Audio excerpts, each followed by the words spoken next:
ভাই মালের খুব ক্রাইসিস, দেশের অবস্থা ভালো না। এটুকু আবেদন নিয়া চলো গা, পরে লাগলে আমরা জানাইও।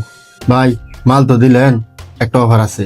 এক জায়গায় না কয়েক হাজার ভরি আছে, সে দেশের অবস্থা খারাপ দিকে বিক্রি করতে পারতেছে না। যদি মালটি কিনতে পারতেন অনেক টাকা লাভ হইতো। ভাই এই মুহূর্তে তো আমার কাছে টাকা পয়সা নাই, তাহলে কি করা যায়? এত সস্তায় মাল পাওয়া। ভাই এক কাম করেন, আমরা দুইজনে মিলে নেন, ভাগে কিনি, দুইজনের 50-50 লাভ হইলো। আপনি কিছু টাকার ব্যবস্থা করেন আর আমি কিছু টাকার ব্যবস্থা করি, কারণ এই সময় যদি মাল কিনে রাখতে পারি তাহলে আমরা আসলে অনেক টাকা প্রফিট হইব। আচ্ছা ঠিক আছে ভাই, তাহলে আমি টাকা সংগ্রহ করি।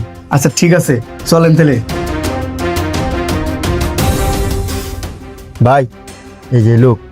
ভাই আমার কাছে 2000 পিস মাল আছে, দেশের পরিস্থিতি ভালো না, যদি নেন তাহলে নগদ টাকা নিতে হবে। আচ্ছা ভাই বুঝলাম, এখন আমরা কয় টাকা দিতে হইব তাই কোন?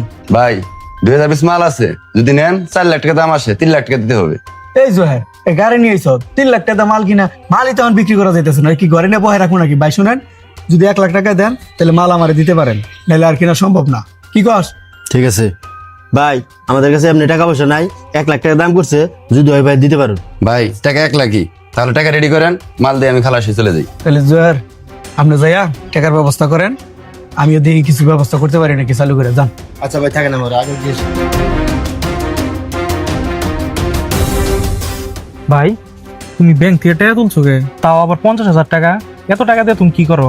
আরে ছোট ভাই তুই বুঝবি না, টাকা এমন জায়গা লাগাইছি, লাভে লাভ। তা তুমি কি এমন ব্যবসা করতেছো যে তুমি অগ্রিমই জানতেছো এখানে লাভ হবো? এটাই তো কথা রে ছোট ভাই, আমার এই ব্যবসা কোনোদিন লস নাই, মাল হাতে থাকলে আর বিক্রি করলে লাভ। তারপরেও ভাই এতগুলা টাকা তুমি আমাকে না জানায় তুললা, এই কাজটা কিন্তু তোমার ঠিক হয় না। যখন লাভের অংশ পাবো তখন তো তুই কিছু পাবি, থাক তুই। ভাই এমন কি ব্যবসা করতেছে যে এত তাড়াতাড়ি লাভ পাবো? নিশ্চয়ই কোনো ঘাপলা আছে। ভাই টাকা আনছি। ভাই তুমি ওরা কিসের টাকা দিতেছো? ওই তো একটা মাদক ব্যবসায়ী, ওর সাথে তোমার কিসের ব্যবসা? দেখ নীরব, কথাবার্তা সাবধানে কবি। কি এর মাদক ব্যবসায়ী আমি? হ্যাঁ, এই তাহলে তুই কি কামলা দেশ নাকি এলাকায় দোকানপাট আছে? এলাকায় যে তুই মাদক বেচছো সেটা আমরা জানি না? তুই আমার ভাইটারও নষ্ট করতেছস। সরকার এত কঠোর পদক্ষেপ নিছে, তাও তোদের মনের মধ্যে ভয় নাই? সরকার একলা কি করবো? দোষ আসলে আমাদের সমাজের বিত্তবানরাও তো তোদের মাদক ব্যবসা করতে দেখে, কিন্তু কিছুই বলে না।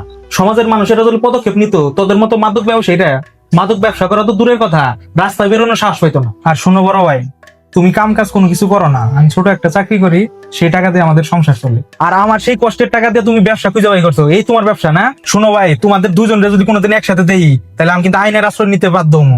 আর রুবেল ধরে কয়ে যাইতেছি, তুই যদি আর এই ধরনের কোনো মাদকের ব্যবসা করস তাহলে গ্রামের মানুষ ডাইকে তোরে কিন্তু আমি গাছের সাথে বাইন্ধে তোরে মারবো আমি, এই যে কই রইলাম।